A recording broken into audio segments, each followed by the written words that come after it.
Hello friends, in this lecture we will cover the next electronic instrument, that is digital storage oscilloscope, and it is also called as a DSO. Now the learning outcomes. Now after studying the digital storage oscilloscope, students will be able to understand first what is DSO or what is digital storage oscilloscope. Then the block diagram of digital storage oscilloscope and the different advantages and applications of digital storage oscilloscope. Now before starting DSO, let's introduce CRO, that is cathode ray oscilloscope. Now cathode ray oscilloscope or CRO is an instrument based on the cathode ray tube, that is CRT tube, that provides a visible image of one or more rapidly varying electrical quantities. And the cathode ray oscilloscope or CRO is very useful electronic instrument which is used in college laboratories and industries for the measurement of voltage, then next time, then frequency, phase shift, and for observing the shape of the input or output waveform. And the CRO is basically a voltmeter, but it does not use a meter or digital readout to display the voltage. Instead of, it uses the screen. Now let's see the first parameter of your CRO, that is display. Now this display is same as that of our graph paper, means it includes the xy plotter, that is x axis and y axis. Now due to this x axis and y axis, basically this display is divided into three parts, that is four parts, that is quadrant 1, quadrant 2, quadrant 3 and quadrant 4. And here 1 square equals to 1 division. 1 square equals to 1 division and its scale is 0.2, means 0, then next 0.2, then next 0.4, then next 0.6, 0.8 and 1. In this way 1 square equals to 1 division. And on this screen your x axis indicates the time while y axis indicates the voltage. Means on screen you are observing one sinusoidal signal. Now this sinusoidal signal or this sine wave is nothing but the time versus the voltage, where x axis indicates the time and y axis indicates the voltage. Now the second part of our cathode ray oscilloscope is volts per division. Now if you observe, there are total number of two channels, that is channel 1 and channel 2, and the working of both the channels, that is channel 1 and channel 2, is same.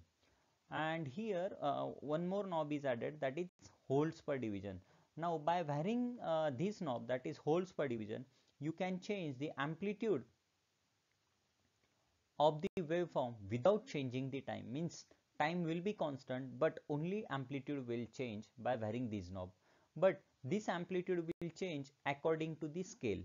Means if suppose according to the scale, means if suppose the position of your volts per division is at 1, then the voltage at other position, that is if suppose the volts per division position is at 2, then if you measure the voltage on screen or on display, then you will observe the voltage at position 1 and voltage at position 2 is same, because here when you vary the volts per division knob, then accordingly its scale will change but the voltage will remains constant. And similarly this principle is applied for the channel 2. Again one more query is that why two channels are included for cathode ray oscilloscope. Now these two channels are included for to observe the two waveforms. Now if suppose in any experiment our objective is that to observe the input waveform as well as output waveform on CRO, then you can connect your input to the channel 1 and you can observe the output on channel 2. That's why there are total number of two channels included on CRO, that is channel 1 and channel 2. When you vary the volts per division position of channel 1, then the voltage of input waveform will change or the amplitude of input waveform will change. Similarly, when you vary the volts per division of channel 2, in this case the voltage or amplitude of channel 2 will change by keeping the time constant. Now this is how to vary the voltage of the uh, input or output waveform by using channel 1 and channel 2. Similarly, the third part of our cathode ray oscilloscope is the times per division. Now this times per division knob is common for both the channels, that is for channel 1 and channel 2. Now when you vary this times per division knob, then you will observe only time will change, means only x axis will change by keeping your y axis constant. Means when you vary the times per division knob, then your time will change but the voltage or amplitude will remains constant.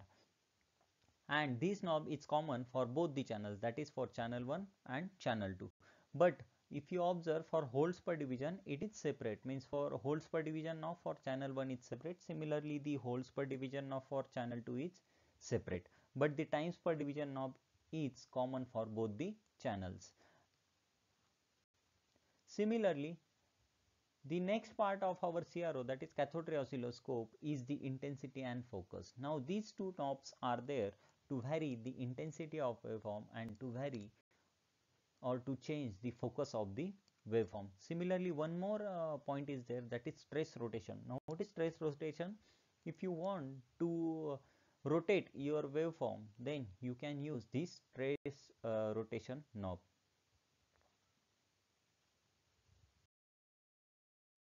Now let's see what is DSO, or what is digital storage oscilloscope. Now the digital storage oscilloscope is defined as the oscilloscope which stores and analyzes the signal digitally, and the digital oscilloscope takes an input signal and stores them and then display it on screen. And the digital oscilloscope has advanced feature of storage, then triggering and measurement. Also it displays the signal visually as well as numerically.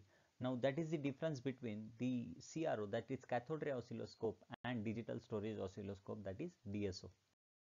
Now let's see the front panel of digital storage oscilloscope. Now the first part of the front panel of digital storage oscilloscope is digital display. Now if you observe, this display is digital. Now here also same as that of your CRO, x-axis and y-axis is there, where your x-axis indicates the time and your y-axis indicates the voltage. And here two waveform you are observing, one is for channel 1 and one waveform is for channel 2. And here also 1 square equals to 1 division, and the scale for 1 division is 0.2, means 0, 0 0.2, 0 0.4, 0 0.6, 0 0.8 and 1 likewise. Then the second part of our digital storage oscilloscope is holds per division of channel 1 and channel 2. Now like our CRO, that is cathode ray oscilloscope, for digital storage oscilloscope again there are total number of two channels, that is channel 1 and channel 2.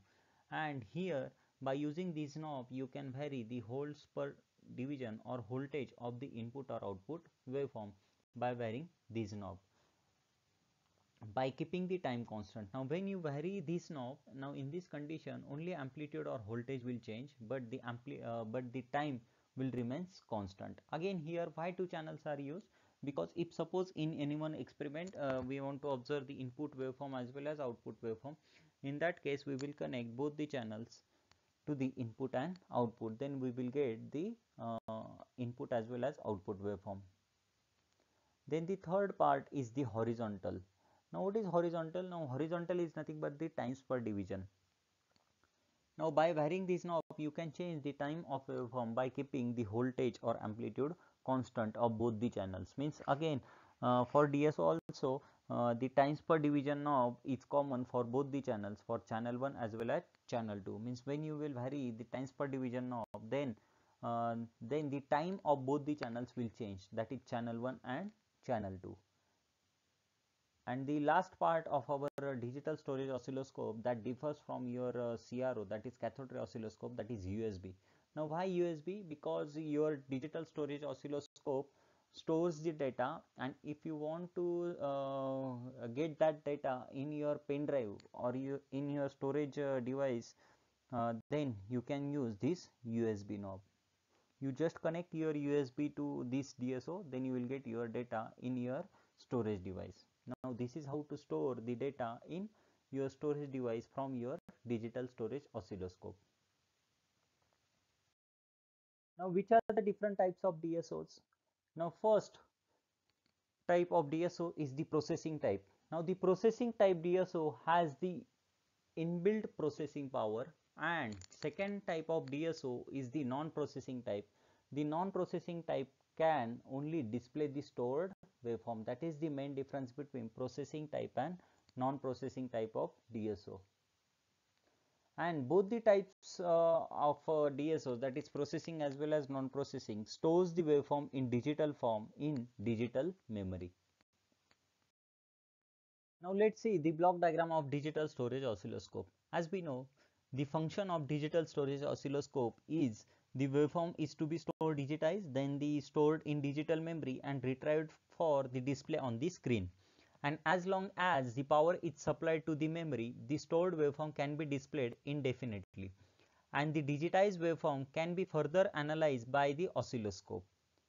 Now, if you see the block diagram of digital storage oscilloscope, then the first block is the amplifier. Now, the input amplifier attenuates and amplifies the analog input signal as per the requirement. Then this amplified analog signal is applied to digitizer. Now digitizer has two blocks, means digitizer is having the combination of two blocks, that is sampler and analog to digital converter or A to D converter. The sampler samples the amplified analog signal at regular interval to produce its sampled version, which is a discrete signal and represents the input waveform faithfully. Then the analog to digital converter or A to D converter converts each sampled value into an equivalent digital word. Thus the input signal is digitized. Then the digitized signal is stored in the semiconductor memory, and the analyzer circuit fetches the stored waveform from the memory and analyzes it to produce a variety of different information. Then the waveform reconstruction block reconstructs the waveform from the digital information in rapid and repetitive manner and applies it to the digital display. And from triggering and clock signal, it generates one time based signal, and this time based signal is applied to your horizontal amplifier. Again, your horizontal amplifier is used to amplify the signal, and this amplified signal is applied to the digital display. And this is how to display the waveform digitally by using digital storage oscilloscope.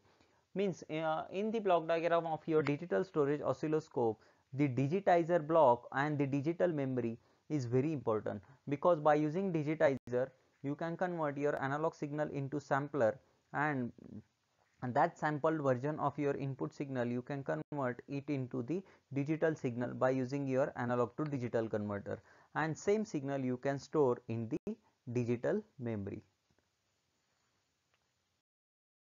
Now, which are the different modes of operation of the digital storage oscilloscope? Now first one is your roll mode.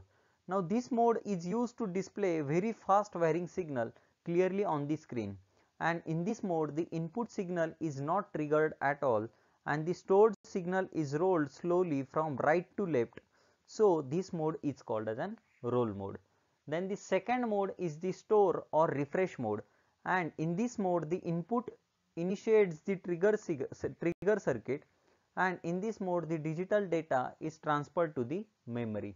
And the last mode, that is hold or save mode, in this mode or this mode is also called as automatic refresh mode. Then which are the different advantages of digital storage oscilloscope? First, it is easier to operate and has more capability. Then second, the storage time is infinite. Then third, the display flexibility is available. Then the next, the cursor measurement is possible, means by setting the cursors, input and output cursors, we can take the measurement of the waveform. Then the characters can be displayed on the screen along with the waveform, which can indicate the waveform information such as maximum or minimum or frequency or amplitude, etc. And the signal processing is possible by using your digital storage oscilloscope. Then which are the different applications of digital storage oscilloscope? First, by using DSO or by using digital storage oscilloscope, we can measure AC voltage as well as DC voltage. Similarly, we can measure the AC current as well as DC current. Then the digital storage oscilloscope is mainly used in the medical application to make the cardiogram or electrocardiogram, or we can also call it as an ECG. Then to analyze the TV waveform, that is television waveform, we require the DSO, that is digital storage oscilloscope, and in radar system we use the digital storage oscilloscopes. So these are the various applications of digital storage oscilloscope. Thank you.